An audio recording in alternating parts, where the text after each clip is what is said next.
За би бол энэ төр хувийн хэвшлийн түншлэлийн тухай хууль өөрчлөгдөөд дотоод гадаадын хөрөнгө оруулалт илүү нээлттэй байх ёстой гэдэг асуудлыг бол зарчмын хувьд бол одоо бүх талаараа дэмждэг. Тэгээд сая сайн зориг гишүүний хэлсэнчлэн өнгөрсөн 1 жилийн хугацаанд харамсалтай засгийн газар бол энэ хуулиа оруулж ирээгүй, бид нар бол ингээл бас зөндөө олон байдлаар нэгсэн.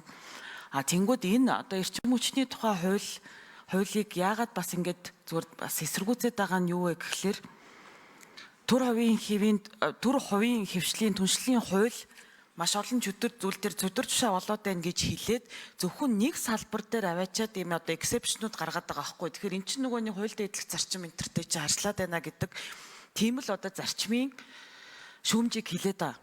Яагаад вэ гэхлээр за өнөөдөр магадгүй одоо энэ эрчим хүчний салбар маш хүнд байгаад байгаа гэд ингээд асар олон одоо энэ төслүүдийг энэ хязгаарлалт одоо юу руу оруулчихна.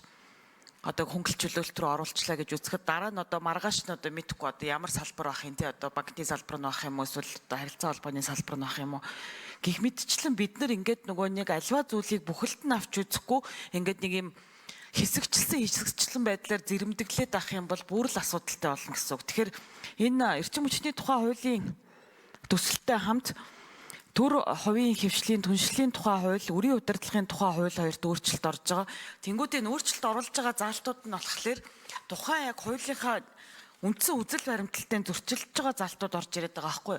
Тэгэхээр бол одоо жишээлийн 15-ын 4-ийг хасах нь бол ерөөсөө энэ төр хувийн хэвшлийн түншлэлийн тухай хуулийн 15 дугаар зүйлийн 15-ын 3-т заасан энэ хуулийн хүрээнд барих шилжүүлэх төрлөөр барьж байгуулад шууд шилжүүлэх нөхцөлтэй богино хугацаанд хэрэгжүүлэх төсвийн хөрөнгө оруулалтаас үл ялгах төрлийн гэрээг байгуулах болон түншлэлээр хэрэгжүүлэхийг хориглоно гэсэн заалтыг одоо хамаарахгүй болгох нь бол энэ үндсэн хуулийн одоо энэ уг хуулийнхаа үзэл баримталтай зөрчилдөд байна гэж үзээд хасах заалт оруулж ирж байгаа маа. Тэгэхгүй бол бид нар ингээд нэг юм зэрэмдэглээл байна гэсэн үг.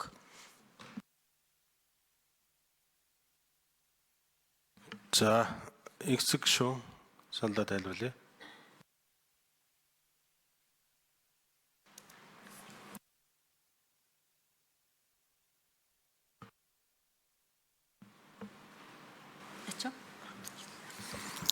За би ямар санал гаргасан гэхээр 15-ын 4, 15-ын 4-ийн 2, 21-ийн 11-ийг хасаад за тэгээд 15-ийн 1-ийн 14 дээр менежментийн үйлчилгээ санхүүжүүлэх болон зураг төсөл хэрэгж боловсруулах, ашиглах, шилжүүлэх гэсэн ийм үлдээж байгаа. За тэгээ үндэслэл нь болохоор одоогийн хүчин төгөлдөр мөрдөгдөж байгаа төр хувийн хэвшлийн түншлийн тухай болон эрчим хүчний тухай хуулиудаар эрчим хүчний салбарт хэрэгжих төслийг түншлийн хэлбэрээр зохион байгуулах тохиолдолд тухайн төслийн онцлог хэрэгцээ шаардлага тулгуурлан хувийн хэвшлийн түншлэгчтэй харилцан тохиролцсны үндсэн дээр түншлийн аль ч хэлбэрээр зохион байгуулах боломжтой бөгөөд түншлийн тодорхой нэр төрөл заах нь хууль зүйн үндэслэлгүй байна. Иймд 15-ын 4 дахь заалтыг 15-ын 1-ийн 14 болгон өөрчилж түнслийн төрөлд хамааруулах нь үндэслэлтэй юм аа.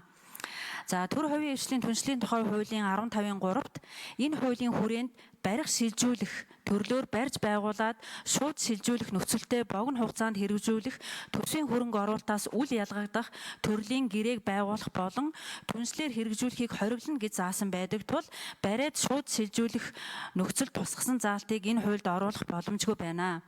Учир нь төрийн төсвийн санхүүжилтийн их үүсвэрээр төсөл хэрэгжүүлэх байгаагаас ялгаагүй зүйл болох бөгөөд энэ талаар наривчлан зохицуулсан төрийн болон орон нутгийн өмчөөр бараа ажил үйлчилгээ худалдан авах тухай хуулийн хамрах хүрээний асуудал байх тул ийм төрлийн түншлэл байхыг хуулиар хориглодог. Харин менежментийн үйлчилгээ нь зөвхөн төрийн өмчлийн төсөлд хийгддэг үйлчилгээ тул үүнийг барих шилжүүлэх харилцаанд хамт оруулсан нь барих шилжүүлэхэд үйл явцад ямар нэгэн ялгаатай байдал үүсэхгүй бөгөөд бариад шууд шилжүүлэх эрх зүйн үр дагаварт хүргэсэн хэвээр байх тул дээр дурдсан 15-ын 3 заасан хоригт хамаарахгүй байна. Үүнээс гадна энэхүү заалт нь хууль тогтоомжийн тухай хуулийн 29-р зүйлийн 29-ийн 1-3-т 1-3 тухайн хуулиар зохицуулах нийгмийн харилцааны хүрээнээс хальсан асуудлыг тусахгүй байх. 29-ийн 1-4 тухайн хуулиар зохицуулах нийгмийн харилцаанд үл хамаарах хуульд нэмэлт өөрчлөлт оруулах буюу хүчингү болсон тооцох тухай заалт тусгахгүй байх. 29-ийн 1-5-т зүйл хэсэг заалт нь хоорондоо зөрчилгүй байх гэж тус заасныг зөрчиж байна. Иймд тухайн заалтыг төр хувийн хэвшлийн түншлийн тухай хуулийн нэмэлт өөрчлөлтийн төслөөс хасах үндэслэлтэй байна. Тэр чи энэ одоо жишээлбэл нөгөө миний гаргаж байгаа зөрчилдөж байгаа. Тийм ээ. За 3 номер чойжлын сайд тайлбарлая. Энэ амьдрал ийм байхгүй ингэдэг гүшүүнэ. Тавлгын тендерыг бид нар яасан гэхээр 30% төр санхүүжүүлъя. 30%-ийг нь EPC контрактор нь зээлээ босгоод ирэх гэсэн байхгүй юу? 70%-ийг нь.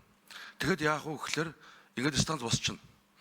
Энэ станц босоод сая таны гаргаж санал дэмжигдэх юм бол тэр 70%-ийг босгож ирсэн EPC контрактор тодорхой хугацаанд энэ станцыг эзэмших гэдэг байгаа байхгүй юу?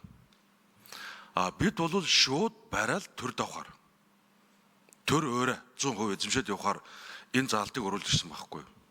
Тэгэхээр та дутуу ойлгосон шиг байна. Энэ саналыг авахгүй бол магадгүй тодорхой хугацаанд заавал нөгөө EPC хэрэгжүүлсэн нөхөр нь тэр станцыг барах гэдэг байгаа. Энэ бид нар богинохон хугацаанд 5 жилийн дотор зээлийн төлчих юм техник эдийн засгийн тооцоол гарч байгаа нөхцөл заавал тэр хөрөнгө оруулагчд эзэмшүүлээд байх шаардлагагүй шууд авчихсан дээр шүү дээ.